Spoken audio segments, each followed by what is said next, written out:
Hi everyone, I am Amarnath Anand, BTech from IIT Delhi, and today we are going to solve this particular problem. Minimum value of modulus of sin x plus cos x plus tan x plus cot x plus cosecant x plus secant x. That means all the t ratios have been involved. So this sum seems to be quite interesting one. And we have to find the minimum value. First logic which we are going to use here is that we need the minimum and we will have to simplify this particular expression. Everyone can understand this fact, and this is quite interesting fact, that all the t ratios will involve sine and cosine, right?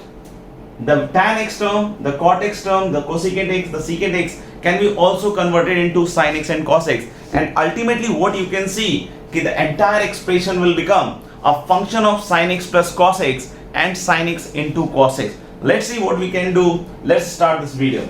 Okay, modulus sin x plus cos x tan x. Tan x can be expressed as sin x upon cos x. Then comes cot x. Cot x can be written as cos x upon sin x, and then cosecant x and secant x. That can be again written as 1 upon sin x and 1 upon cos x. I hope everyone is comfortable till this point. Now we can see one more thing, that this particular expression sin x plus cos x is created here also after taking LCM, and here when you will take the LCM, this will become sin x plus cos x, and this is going to be sin square x plus cos square x, world famous identity I think, and this is cos x multiplied by sin x, plus the LCM of these two terms is going to be sin x cos x, and in the numerator it is going to be cos x plus sin x. So I hope everyone can see now the entire expression is function of sin x plus cos x and cos x into sin x. Do we know any relation between them? Yes, we definitely know a relation in sin x plus cos x and sin x cos x. Let's find out what the relation between sin x plus cos x and sin x cos x is. So here I am writing this particular thing, that sin x plus cos x whole square, what's that? That is going to be sin square x plus cos square x, and then comes 2 cos x sin x. I should write it here. This is going to be sin square x plus cos square x, and then plus 2 sin x cos x. So what I can simply see here is 1 plus 2 sin x cos x. Isn't it a very good relation? Sin x plus cos x whole square is 1 plus 2 sin x cos x. We can utilize this relation here. What we need to do is, let us assume some substitution. So what we can assume here is sin x plus cos x as something k. Let us assume sin x plus cos x as k. So if sin x plus cos x is k, how can we find sin x into cos x? So what you can see there is sin x plus cos x whole square equals 1 plus 2 sin x cos x. Now we can find out the value of sin x plus sin x into cos x from this equation. Now we need to substitute this k here. So this is k square and 1 plus 2 sin x cos x. So what is 2 sin x cos x from here? 2 sin x cos x is equal to 1 you can take on this side, and this will become k square minus 1. And what is sin x cos x? Sin x cos x is going to be k square minus 1 upon 2. So what you can see here is sin x plus cos x is k, then sin x cos x is going to be k square minus 1 upon 2, and this entire expression which was flooded with sine and cosine term will become a function of k. So let's get directly to this expression and see how it changes. So now we are going to substitute this sin x plus cos x as k and sin x into cos x k square minus 1 upon 2 in this particular expression. So what you will get here is the first term will become k, right? Now we all know this sin square x plus cos square x is going to be what? 1, and this is 1 upon sin x cos x. So what is sin x cos x from here? This is k square minus 1 upon 2. So this upon 2 will go here in the numerator, this will become this. Next term, this is cos x plus sin x, that is going to be k, right? And upon sin x into cos x, that is k square minus 1, and upon 2, that is going to be this much. One thing we must notice here, that sin x plus cos x equals k. So where is sin x plus cos x? Sin x plus cos x is between minus root 2 to root 2. How we can say that? Let's see this. Sin x plus cos x equals k, right? Sin x plus cos x equals k. So one thing we must notice here, that k must be lying between minus root 2 to root 2. And how we can say that? Let's see. Sin x plus cos x. This expression can be converted into single expression of sine and cosine. How we can convert this? Let us multiply this expression. Multiply and divide this expression by root 2, and this will become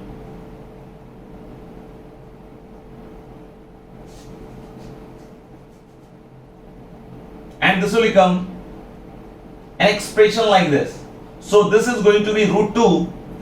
What you can do here is you can replace this 1 by root 2 as cos pi by 4 and 1 by root 2 as sin pi by 4. So this will become sin x plus pi by 4.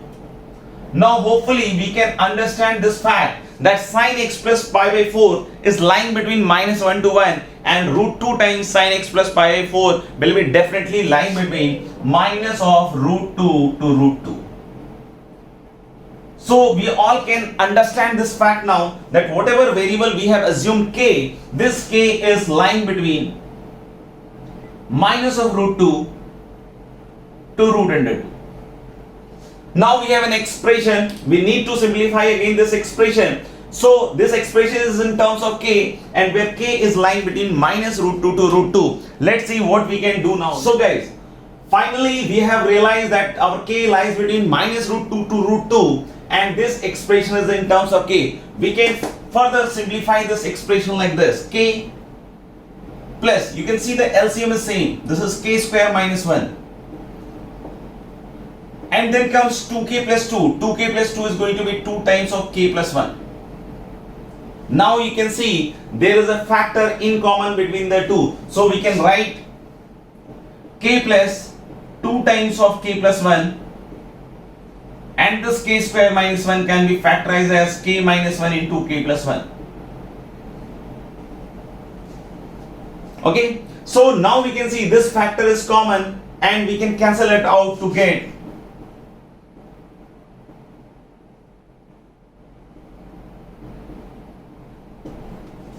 So you can definitely see this expression is not defined at k equal to minus 1. So we will have to remove k equal to minus 1 from this particular range, that is minus root 2 to root 2. Okay.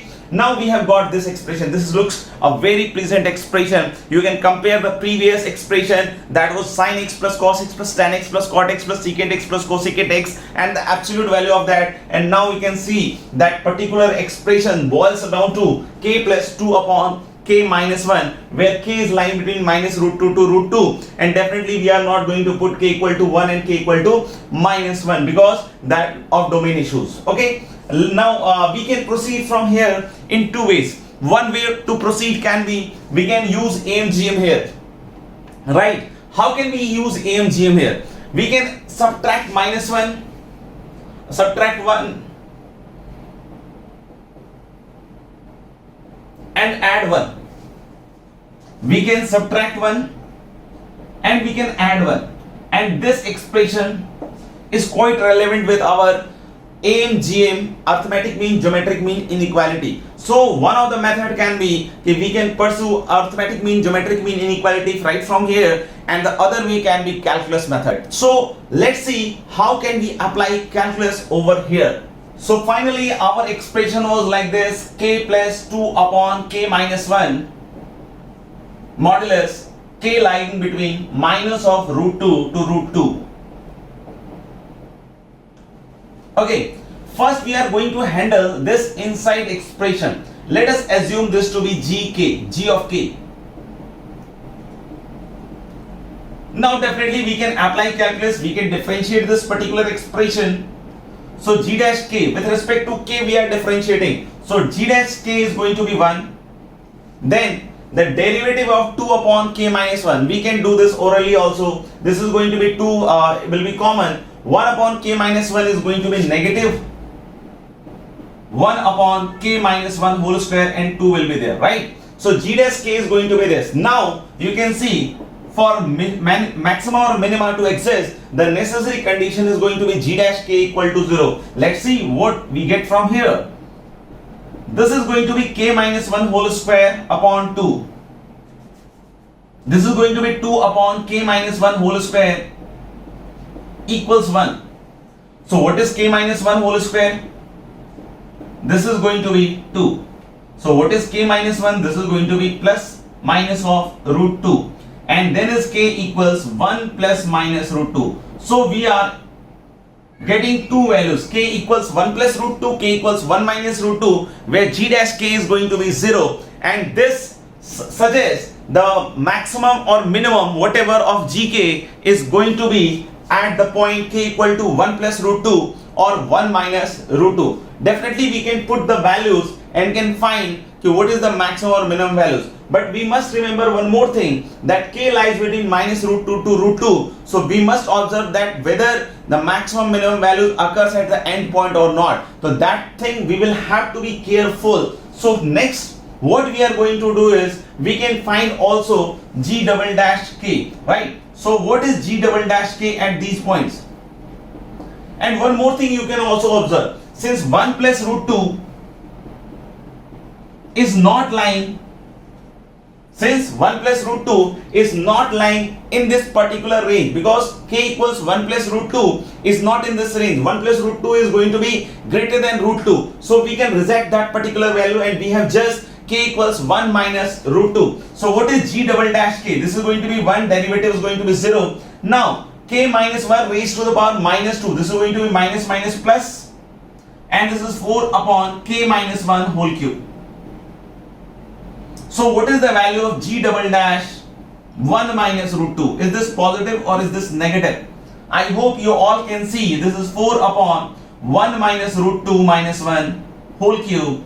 So this is going to be 4 upon 2 root 2 with a negative sign. So this is definitely going to be a negative value. So what we can ensure here is if g double dash of this is negative, g double dash of this is negative, then there is a maxima of this function. There is a maxima of this function, okay? But actually we must remember that we have to find the minimum value of this absolute value expression, okay? So what we can do further, let's check it out. Now we have done a complete postmortem of this particular problem, that g of k is going to be this much, okay, and g dash k is going to be 0 at k equals 1 plus minus root 2, and at 1 minus root 2 we have actually find out the value also, okay? So first thing is we are going to sketch the graph of this particular function. So how it looks like between minus root 2 to root 2, let us check it out. Definitely the function g of k is going to be discontinuous at the point k equals 1, and you can plot the graph of this like this, k equals to 1. At k equals to 1 this is not defined, so we have drawn a vertical line so that we can draw the graph easily. Now you can see the value of the function at minus root 2. Minus root 2, it is going to be minus root 2, then 2 upon minus root 2 minus 1. Am I right? So what you can see here is the value is overall going to be a negative value, because this term is negative, right? And this term is also going to be a negative term. So overall it is going to be a negative value here. And we have one value 1 minus root 2, which is definitely going to be on this side. Okay, so what you can see here is there were two values, 1 minus root 2 and 1 plus root 2. So let us check the derivative sign of g dash k. So we can say on this side, because the g dash k was an expression like this, 1 minus 2 upon k minus 1 whole square, right?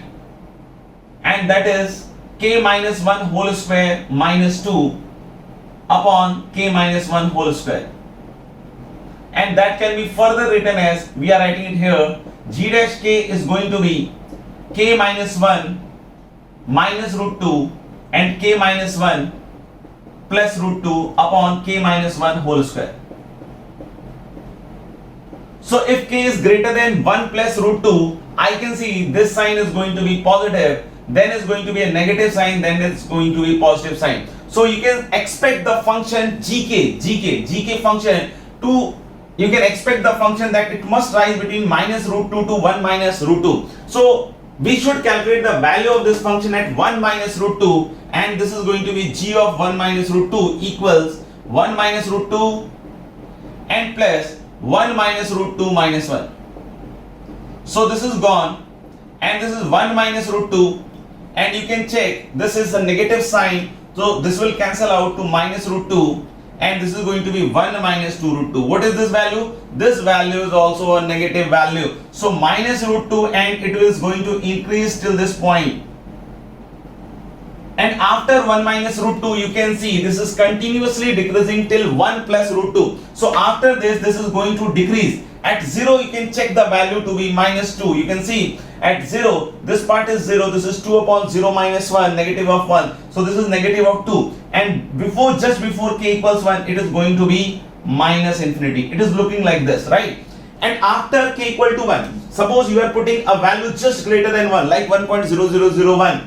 So this is going to be something very close to 0, but positive. And this particular expression is going towards what? Infinity. And this is going to decrease till 1 plus root 2. 1 plus root 2 is a point which is outside the interval of minus root 2 to root 2. So at k 1 plus, it is going to be infinity, and then it is going to decrease.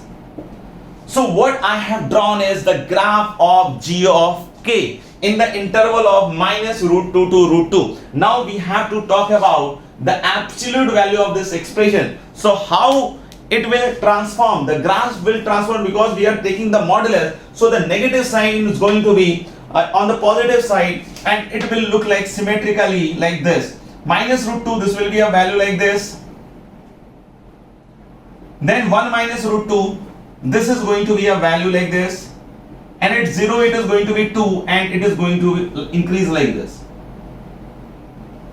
You can see this will be the graph of this red part, is going to be the graph of, and this also is going to be the graph of this particular function. So finally guys, we have achieved the minimum. What you can see from minus root 2 to root 2, you have to just focus in between minus root 2 to root 2. So you can see the minimum value is going to be at 1 minus root 2, 1 minus root 2, because at root 2 you can also calculate the value, and I hope it is going to be greater than this. Root 2, the value of this function is going to be root 2